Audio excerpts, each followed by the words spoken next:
Hi there, Frank Flegg here from Ethical Property Partners, the place where we help committed investors to take their annual profits and make them on a monthly basis. In this episode, I'm going to be showing you how to buy stuff. You might think that's a bit of an odd topic for an SPI business YouTube channel, but I get asked it a lot.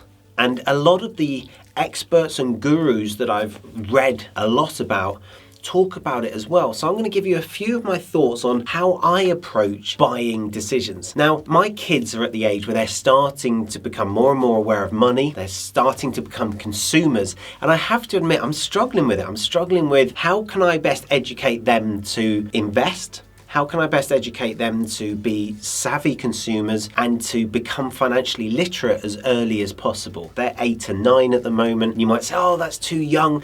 You know, wait until they're adults, etc. But actually, I think now is when they're most impressionable and when they're building those blueprints for the future. Their financial attitudes are being molded now.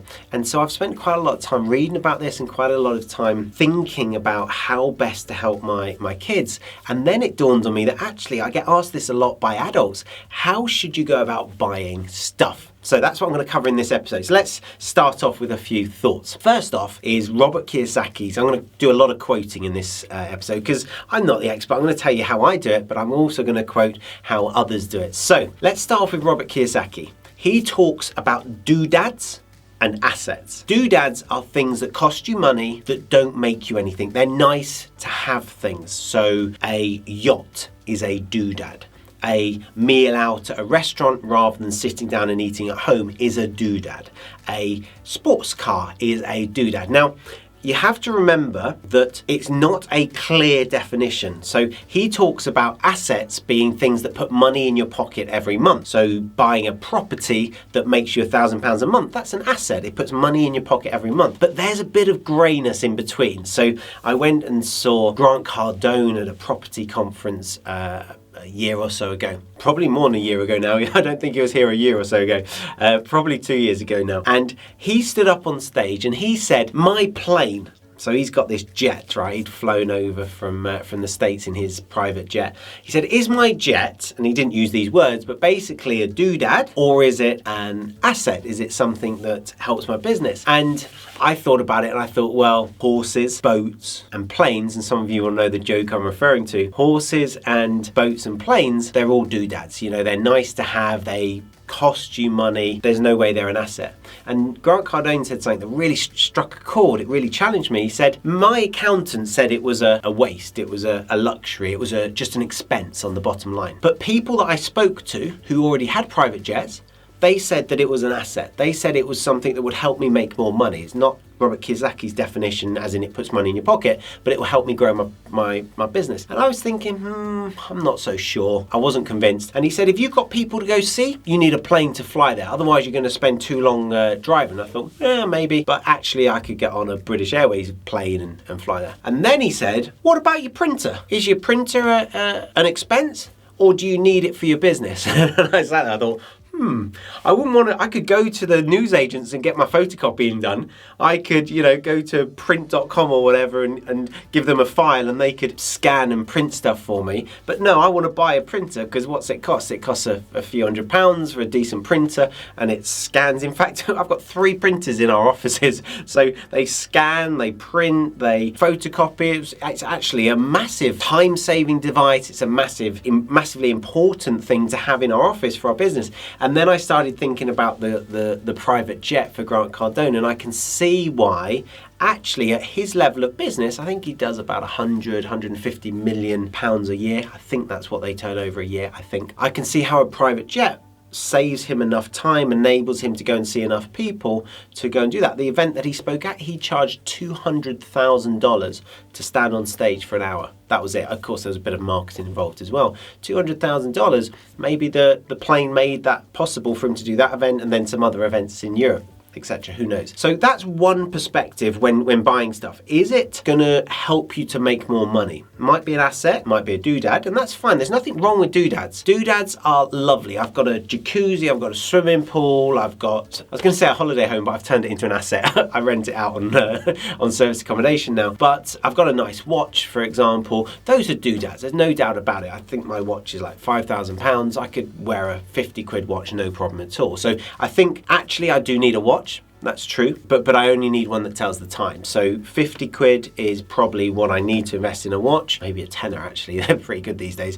The additional £4,990 is doodad. I think that's a realistic way of looking at it. A jacuzzi, do you need a jacuzzi? No, not really. Swimming pool, no, I could swim at the local pool. So the cost difference, how much have I saved by not going to the local pool? You know, maybe, I don't know what it would be, 20 quid a month. I've saved 250 quid in the year. The rest is doodad. So I think it's very important to be realistic with ourselves and honest with ourselves about what is a doodad and what is an asset, what's actually going to help us. So that's talking about what you should buy, whether you should buy this, whether you should buy that. There's a whole school of thought of, where you have to dress this way, you have to drive this car, you have to have this watch, these shoes in order to sell to this type of person. I disagree with that. I think that's ego a lot of the time. I think for as many people as you impress with expensive stuff, your salesmen are awful for this. Salesmen are like, well, I have to be driving a 50 grand car because otherwise I won't be taken seriously.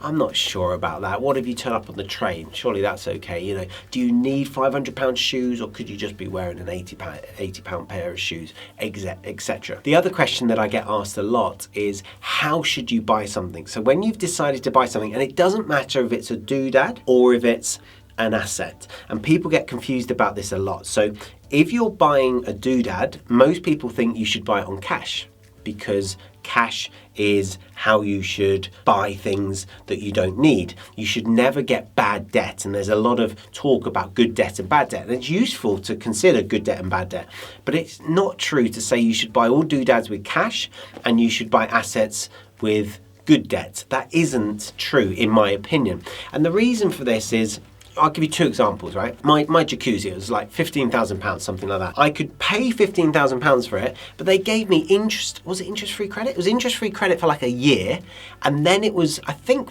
5% interest to pay over, I think, a 6-year period, something like that. And I looked at it, I thought, well, what can I do with my money? And I'll give you another example. I bought a Tesla X last year, about £100,000 car, just under £100,000. And again, I could have paid cash for it, or I could buy it with finance. Now that was, I believe, 4% interest, unbelievable interest rate. And so given that some of my houses, so hang on, you've got something on 4 wheels that's depreciating at an alarming rate that actually is highly likely to be stolen. There's no real security on it. It could burn down tomorrow, the car. And they're willing to lend me, I think my deposit, I think I'm right in saying my deposit was £750. So they lent me over 99% loan to value at 4% on a car, but when I buy a house, they make me put a 25% deposit in, and often I'm paying more than 4% for it, and it's registered land registry. It can't be stolen, it can't be misappropriated. Like, they've got pretty good security on it. I find that hilarious. But there's no doubt that a Tesla X, I could be driving a £10,000 car, no problem at all. I could probably be driving a £1,000 car, though it might break down a bit. So that's a lot of doodad in there. And the same for the jacuzzi, 100% doodad, £15,000 worth of doodad. So here's the decision-making process that I went through. And I do this every time I'm buying something. I've always prided myself on buying cars cash. I bought the car before that one was a Jaguar XF. I'm not a car person, by the way. I like the idea of having an electric car. That's the main reason I went for a Tesla. I like it that it's good for the environment. I like that they had a promotion on at the time that if you bought it in this window, they gave you free supercharging for the lifetime of your ownership of the car. And I love that. And I've looked all around Europe, all the countries that have superchargers, and I'm planning a trip all around Europe when countries have opened up a bit more without buying any fuel. So I like the fact that I get free motorway fuel for life of the car. But there's a lot of doodad in there. I appreciate that. I'm not trying to pretend that it's an asset for my life or an asset for my business, and the same for the jacuzzi. So the question then boils down to the £115,000, 100 for the car, 15 for the jacuzzi. How should I buy them? So I had the option of pretty easy to get finance. Both were minuscule deposits. I can't remember what the jacuzzi was. It might have been £300 or something. Really, really small deposit. So high loan to value and quite low interest rates, 5%, 4%. But if you've just got the money sat in your bank account earning you 0.1% interest, you should pay cash. You should definitely pay cash. There's nothing wrong with paying cash at all. My car, the Jaguar XF that I had before, I'd bought that 2 years old at, I think I paid £21,500 because the guy before me, 2 years previously, had paid £42,000. And I love that I'd missed out on that appreciation. I love that it depreciated in his name. He'd looked after it really well. I bought it 2 years later for nearly 50% of what he'd paid for it. And I actually hung on to that for an 8-year period then. So I actually owned it until it was 10 years old. It kept breaking down. Every time I went to the garage, it just seemed to always cost me £1,000. Every time I went to the garage, and the trips to the garage were getting more and more often. I was like, let's call it a day. I don't want it to break down. I want it to be reliable, and I'd rather it not cost me £1,000 every time I go to the garage. So I'd got rid of that and swapped it for a new car. Now I'm experiencing all that depreciation. I get that. I am getting the free fuel, but I understand that that's me just making myself feel better. The free fuel doesn't count for all the depreciation. So it's a doodad, no doubt about that. But it doesn't change the decision about how to pay for it. So I looked at that £115,000 and I thought to myself, how can I use that £115,000 if I don't put it into these two objects? So if I don't buy the car and the jacuzzi, what can I do with it versus the interest that I'm going to be paying? So if I had the 115 in the bank earning me 0.1%, I should pay cash straight away, because if I borrow the money, I'm going to be paying 4% for the car, 5% for the jacuzzi, interest on that money, and I'm only saving myself 0.1% in the bank. It's not worth it. I'd only be saving that much. That's how much the money would be making for me. So you should pay cash for it. But if you're going to do something with that cash in the bank, if you're going to make it work for you, then you absolutely should consider buying those objects on finance and using the money to make more income than you're paying in the finance costs, in the interest, in order to make more money overall. Now, on Ethical Property Partners, we have the goal that we aim to double our money every year. It doesn't happen every single year, of course not, but that's what we aim to do. And I think a lot of the partners achieve a 50% doubling in their cash reserves every year, which is impressive to be honest, because when you look at the compound effect of that, it's massive. And if you think about it, if you're buying a property that you put 25 grand into that's worth £100,000 and you then refinance it and get all of your £25,000 out, you've actually doubled your money, because you've got it in your bank account and you've now got the equity in the property. And if you do that once a year, twice a year, whatever, it starts to compound. But the money's not always in a property, that's the thing. So if you work on a 50 to 100% increase in your money every year, and that's what we aim for on the partnership, we aim for 100%, and if we achieve 50, then we're over the moon. This is 50% interest, by the way, not popping it in a bank account. Obviously, this is us working our money. This isn't it working passively. I lend money to partners at 1% a month. That's a 12% interest rate. That's not a great interest rate for me, but I do it to help my franchisees. I do it if I've got cash sat around that I'm not going to be using immediately. I might lend it for a month or 2 months, etc.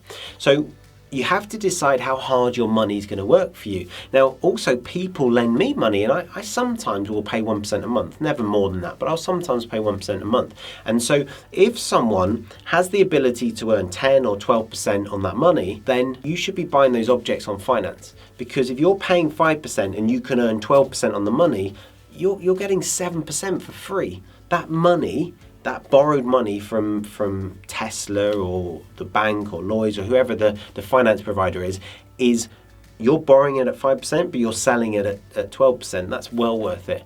If you're doing investments with it and you're earning, our armchair investing, for example, £25,000 into a property, we guarantee it will make at least 8%. That would make sense for someone. So rather than them pay 100 grand for the Tesla, they could buy 4 houses and get an 8% return from the rent, pay off all the interest and get capital growth. It would make sense for them to do that rather than put the 100 grand into the car. And so it's about working out what the money you borrow, what use you can make of the money you borrow. That's what it's about. And so really interesting concept. And I would encourage you to think about that on every single purchase. There's not such a thing as good debt or bad debt. Now, I'm going to contradict myself. Unless you're borrowing the money and then not doing anything with it, then it's stupid debt. So maybe there's not good debt and bad debt. Maybe there's just smart debt and stupid debt. It's a new quote from Frank. And I'll give you an example of this. A woman won the lottery. I watched a program about it. The number of people who win the lottery and then lose it all is unbelievable. Did you know that the general population is less likely to go bankrupt before they win the lottery than afterwards? So if you've got Fred, who's never won the lottery, and Fred, who's about to win the lottery tomorrow, they both have identical chances of going bankrupt. But as soon as Fred over here wins the lottery, he's more likely to go bankrupt than Fred, who hasn't won the lottery. How does that make sense? He's just won a few £1 million and he's got like 10 cents to his name. I've been spending too long speaking to the Americans. He's got 10 cents to his name and this guy's got a few million quid coming into his bank account and he's the one most likely to go bankrupt. Absolutely crazy, but it's true. And so the stupid debt is if you borrow money and then do nothing with it. And this millionaire-ess, she was a woman, millionaire-ess, who'd won the lottery. She'd bought a pony for her daughter. She'd put her daughter into private school. She had bought a £1 million house. I forget how much she'd won, 3 million, 4 million, something like that. It's not an insignificant amount of money. She'd bought a £1 million house on a mortgage. And it was in the heighty days of, was it ninja mortgages? No income, no job, no assets. I think that's what it stands for, something like that. And she had got a mortgage and had no way of paying for this mortgage. So she racked up all this debt. I think she had cars on finance. Why you use finance? So she'd never made any money from memory. She had like a normal job, but she'd never had a business that was making significant cash flow. But what she did was when she had all this money, rather than, it would make complete sense to buy a £1 million house cash and to buy her Land Rover cash. If she wants to invest in her daughter's education, to go, right, her education's going to cost, 10 grand a term for 3 terms a year and her daughter needs this many years, right, there's the money for my daughter's education until she goes to university. Maybe there's the money for my daughter's university and here's what's left over to have fun with. Something like that would perhaps make sense. Or perhaps, here's how much I need as a lump sum, as an annuity, if you want to call it that, so that I can live off the interest. That would have been quite sensible. Now, I get that she wasn't financially literate, but what she did instead is she took a mortgage on the mansion, she bought the car on finance, and then ran out of money, kept buying, ran out of money, and then couldn't service these debts. So she ended up being repossessed on the mansion, she got repossessed on the car, her daughter got kicked out of school because she stopped paying the fees, poor little girl, and she ended up losing it all. Absolutely crazy. So that's stupid debt, in my opinion, because she wasn't borrowing to do good with the money. She wasn't borrowing in order to make the money work really hard. She was borrowing so that she could spend what she didn't have, and that is bad debt. So hopefully that makes sense in terms of when to borrow and when not to borrow. I think my final thoughts on buying stuff is to recognize that what you buy now has a massive effect on what you can buy in the future. And what I mean by that, and I can quote Zig Ziglar, I can quote Jim Rohn, Brian Tracy, all of these guys talk about doing without now so that you can have what you want in the future. Or living how, there's a saying, and I'm going to butcher it, I can't remember who says it, but successful people are willing to live now in a way that most people aren't, so that they can live in the future in a way that most people can't. And I'm sure that's not the exact quote, but it makes sense. You make sacrifices now so you can live the life you want in the future. I currently invest over 80% of my monthly income. That is quite unusual. Most people will tell you that they can't afford to invest 5% or 10% of their monthly income. I invest over 80% of my monthly income into assets, things that are going to put money in my pocket. The reason I can do that is I keep my expenditure really low relative to my net worth and relative to my monthly income. And what that means is my assets grow and grow and grow. The cash that they spin off goes up and up and up because I'm not consuming all of that cash. Now, I live a comfortable life and have done for quite some time, but I've kept it in check. So when most people earn an extra £1,000 a month, they start spending £1,100 a month. When they earn an extra £2,000, they start spending £2,200 a month. So they're always matching their expenditure with their income. And notice, this one goes up first and then the income, this one and then the income. And so there's never this spare cash. Whereas if you can peg your expenditure, and it's hard to do because we're surrounded by buying messages, keeping up with the Joneses, watching adverts on TV. We don't have conventional TV, we have Netflix and Disney and stuff. And so my kids aren't actually exposed to many adverts on TV, but when we go stay at our holiday let, we've got Sky TV there. And I kid you not, after a Saturday morning of them, having breakfast in front of the TV and watching a couple of hours while my wife and I are relaxing, they want to buy a load of stuff. They're like, Dad, have you seen this? I've written it down. Or Dad, I've taken a photo on Mum's phone of the TV screen. Look at this toy that we could buy. It does this and this and this, and it's all doodads. It's all junk that they want to buy. But they're like, oh, didn't know this existed. They get all excited about it. And I think us as adults in this society are really conditioned to be consumers. That's what the economy revolves around. It's really important for governments. It's really important for manufacturers that we buy loads of stuff. But I think our job as financially literate people is to recognise that we have to keep this low. When I first started teaching as an NQT teacher, a newly qualified teacher, I think my take-home pay was about £1,300 a month. I did buy my own house with my first paycheck, so I took it to the mortgage broker, and that meant I could get the mortgage. I'd already offered on the house, I'd already agreed the mortgage, I just needed my first paycheck to actually apply for the mortgage. So I bought my own house, but it wasn't something I couldn't afford. In fact, it left enough money for me to buy one buy-to-let on the side. My girlfriend and I at the time had saved quite a lot of money. In fact, she might have been my fiance at that time. So we bought that house and a buy-to-let, but we were still driving a £500 Nissan Micra at the time. It was a bright purple car. We called it the Grape. And so I was turning up at school. In fact, I used to cycle to school and back. And occasionally I'd turn up in this car and all the kids would laugh at me. And like the other teachers were there in their BMWs, and they'd be, all smartly dressed and have their watches, their designer watches and stuff. And I was in a suit from Next for £100 and I had my £30 shoes on.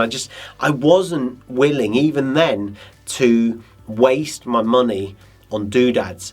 And so I kept my lifestyle at this level, and then as I earned more, 2 years later, I earned my annual salary in 1 month as a property investor, and then that grew and grew and grew. I stayed in the same house. Yes, I bought myself, my next car was a £1,000 Volvo, I want to say it was like an S80, it's like an executive car. And my friend who was a mechanic said, Frank, this car will break if you break the speed limit. He basically said, just drive like driving Miss Daisy, drive really slow and smooth everywhere you go, and then it will go, done like 100,000 miles. It coughed like a tractor every time you started it, but it went and went and went, and I had it for a few years. But my point is, I could have gone and bought a £20,000 car or a £30,000 car on credit, but I didn't. I kept my expenditure here as my income went up, and with the difference, I invested it.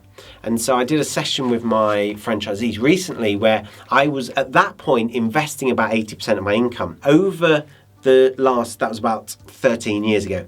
Over the last 10 years, my investing has remained high, but it dropped to about 60%. And about 2 years ago, I realized that I'd let my cost of living creep up and my investing had come down. And so it's still 60% of my income. So still over half my income was going into investments. But what I did was I then said to myself, no, I'm going to go back to 80%. So for the last couple of years, 80%. So what I've done is I haven't reduced my cost of living. I don't want it to be painful, but as my incomes continue to grow, I've really kept a lid on it. And that, guys, is so empowering, because what it means is your asset base gets bigger and bigger. The money it spins off gets greater and greater every month, until you get to the point, and I hit this point many years ago now, where you don't actually have to work on a monthly basis. You can just go for a month, you can go for a year, and your assets, your property portfolio, your other assets will pay for your cost of living whilst continuing to grow.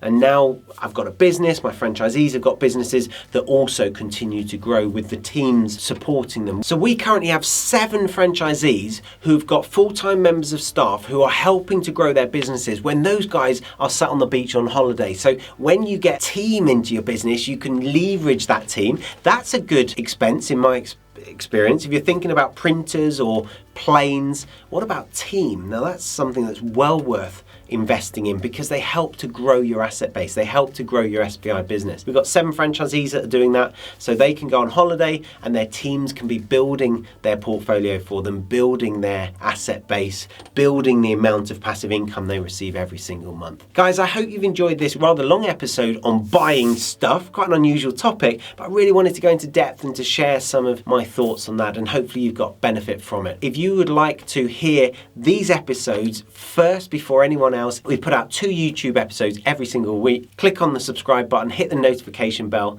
and until then, happy investing.